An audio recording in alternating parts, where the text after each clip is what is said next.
What's up, y'all? This is your boy Brooklyn Streets 993, Brooklyn Media, and today I got Stiff Barbie. How you doing? Hey, I'm doing good. How are you? I'm doing good. Is this your first time in Nashville? Yes. Well, I came here when I was a kid, but that doesn't really count. You did what? Like you was just visiting, or like what you got going? Yeah, my great grandparents actually live out here. Oh, word. Yeah. Okay. So how's your adult experience? I love it. I feel like y'all really got that cash bill. Like I fuck with that. Yeah, no, that's dope. You been to Broadway yet? Not yet. I'm going to. I've been working. Good luck. Get your, you can't wear those. Tennis shoes. Yeah, for sure. Okay. Like your trust. Walking a lot. Walking a lot, you're gonna smell a lot of cigarettes, bars, beer, all that good stuff. If you like the bar hop, like it's cool. Like Okay, yeah. Broadway is cool. Like it's a cool first time experience, you know what I'm saying? But Yeah. after that, because I've been in Nashville since 2013, I think I only went to Broadway like twice. For real? Yeah, Yeah. literally. So let everybody know like the name Stiff Barbie. Like why Stiff Barbie?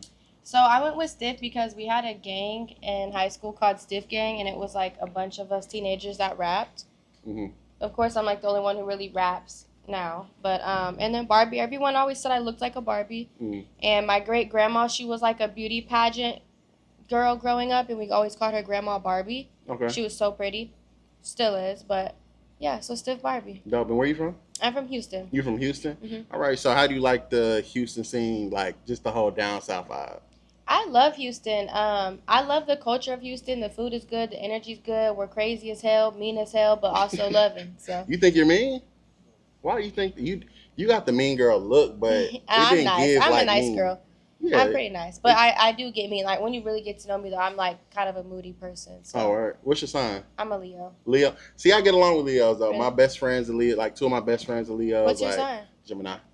All my best friends are Gemini. See, that's what So I'm saying. we're moody. It equals out. It really does. Yeah. Like, but y'all moody is like more extreme. Yeah, Like, we're dramatic. Very dramatic, and everything has to be to a T for. But Leo. nah, don't get me started on them Geminis. Because the Geminis, they wake up a whole different person. Tomorrow I'll be the next. Yeah, that's me. Yeah. That's definitely me. That's dope. Yeah. So how'd you get started in music? When I was in high school, I was pregnant at 16, and then 17, I had my baby. I graduated high school and all that. But I made a song randomly one day, and when I was in high school, and it blew up, and I shot the video, went to sleep, and woke up, and it was viral, and I was like, I'm about to start rapping. Oh, dang. Yeah. Okay, so it was kind of like, so after that kind of inspired you to want to make more music. You like, okay, Yeah. I think I got a niche for this. And see, I grew up in music. I was in choir from like 2nd grade to like 10th grade. I was a dancer, cheerleader. I was in a lot of like music type of things, you know. So I always wanted to do music, but I didn't know rapping was going to be my thing, you know. Okay, dope. And who were like some of your influences when making music or wanting to make music? I would definitely say like Uzi, Youngboy, Playboy Cardi. You know, I always like that rock star shit too, but still with like a little Houston twist in it, you know? Dope. So if you couldn't describe your music to people that are just now getting familiar with you, how would you describe it? Is it like the Houston, like Meg Thee Stallion vibe, or what type of vibe are you pulling from? I would say I definitely have like my own little mix. I have it like a Houston, New Yorkie, South type of vibe, you know what I'm saying? It's still very rock star, but still has that like I don't care and grittiness and boldness of the South. You know what I mean? Okay. So with the Houston slang, but also some of the New York slang, I just kind of mix it all up, you know? I wouldn't even really put it in like a category because there really is no category to just put it in, you know? Yeah. But my influences, like I said, are the Uzis and stuff like that. So that's why I like the rock star shit as an aesthetic, you know? Dope. And are you signed independent? Like right now, I am closing my deal with NBA Youngboy. Okay, so how did that link up? He just DM'd me on Instagram, and the manager was like, you know, we want to bring you out to New York to have a meeting. Now this is my second trip meeting him. But mind you, I tried out for Never Broke Again when I was like 18, 19 years old, and I didn't make it. They signed No Cap and Quando Rondo, and they blew up. Well, me and No Cap had been friends throughout the years, and we kept crossing paths. Well, I ended up started dating his engineer and producer, and I went on tour with them and got to open up and perform and do all that. And, you know, been around his baby mama, his kid, his mom, all them. So it just was a lot of building relationships to get to that major point. You know what I mean? So, okay. So being that you're about to get signed to a major artist, Youngboy is huge, right? Yeah. How do you feel about that? Because, you know, at the end of the day, he has his own career, right? Yeah. And then he's also managing you, being that you are one of his newer artists, right? Yeah. So how how are you gonna navigate that?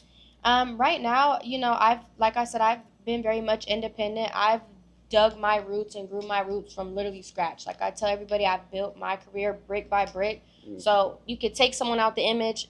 It's not going to really hinder my career because I'm going to go get it myself. And you can ask somebody on top of that and it's going to build it. But I've planted my own seeds. I did my own groundwork, shook hands for myself. So regardless what somebody else has going on, maybe I just need them to kind of put me in their will. You know what I'm saying? Not necessarily just put me on because I'm going to go do it myself regardless. You know what I'm saying? Like, I'm out here right now on Youngboy's dime. Like, he flew me out. He's doing all my shit for me. He's paying for the hotel. He's doing all that. But I could be sitting up just waiting for Youngboy to give me a feature. But instead, I'm making my own calls and I went and did my own work. 100%. So, you know what I'm saying? Like, it's just, I do feel grateful and I am grateful for it. But I still have my own passion. So, as an independent artist, regardless, like, it doesn't matter who's in the picture. Like, I'm straight. Dope. You know? And does he or has he kind of given you any type of advice, or do you have the free range to kind of do what you want to do Yeah. as far as collabing with artists? Like, say, he's a rapper, right? So he might have certain beats with certain people, like, but they might be people that you might want to work with. Is there like stipulations, or we haven't got to that point yet? You know, we haven't got to that point, and I don't think Youngboy's really ever had a female artist in my eyes. Right. So, I mean, I'm just kind of taking it one day at a time. And I think with female artists, it's kind of it's different. You know what I'm saying? Like, because female artists are way more marketable than men, if we're being 100%. Yeah. If done right. So that's dope. So what do you hope to just get out the deal and further your career? I'm really excited about going on tour. The tour situation. Just working with Youngboy himself and learning and seeing how that person's creative process is versus like watching him on your phone growing up. You know, it's just different. And was he one of the artists that you like? Yeah. Listen like to? I know like damn near every Youngboy song. Word. Yeah. No, I got a homeboy. He's like a super like Youngboy fan. So I kind of know, and he's young, so I kind of know, the type of hold he has on a lot of people. Yeah. So I know just kind of being co-signed by him is a huge deal. It's a huge because, thing, yeah. Youngboy is a. He's like the Tupac of our generation in my eyes. You think so? Yeah, he's very like, yeah. That's a big statement. The energy, the aura, the connections, the beef, all it gives Tupac of our generation. Okay, that's a pretty big statement. Youngboy has some of the most sold records, if not number one right now. Albums and everything. I can agree with that. And it's like he was always like blackballed out the industry, and I kind of feel like that's how I am as an artist. Like growing up in the music industry, I'm from Houston. I've watched everyone blow up. Megan Thee Stallion, Mexican OT, Sauce Walka. All our biggest artists used to open up for me. I've watched everybody blow up. I've always had the shitty end of the stick. And that's why I fuck with Youngboy, because it was like I always had more hate than love. But the people who love you are rocking with you. So that's why I feel like me and Youngboy kind of relate in a sense, 100%. I love that response. You gave a great response. Thank you. And I'm letting you know I'm clipping that. That's gonna be I'm clipping that because that's a good debater topic, you know. But I can't agree with you because Youngboy, he for the longest he had followed that independent route. You know what I'm saying? And he had gained a bunch of he did the work before he went real major. So I agree with that and I like that. So let everybody know where we can find you, what's coming up next, music, features, all that. Yeah, we got some really big features coming. I can't even tell y'all. I got the slime dog. You can't tell us. Not all of them, but of course the NBA features coming out. Okay, so that's one. And it's just a lot of talk. Not a lot. I can't really say nothing yet. It's a lot of talk, but not nothing done yet. And I don't want to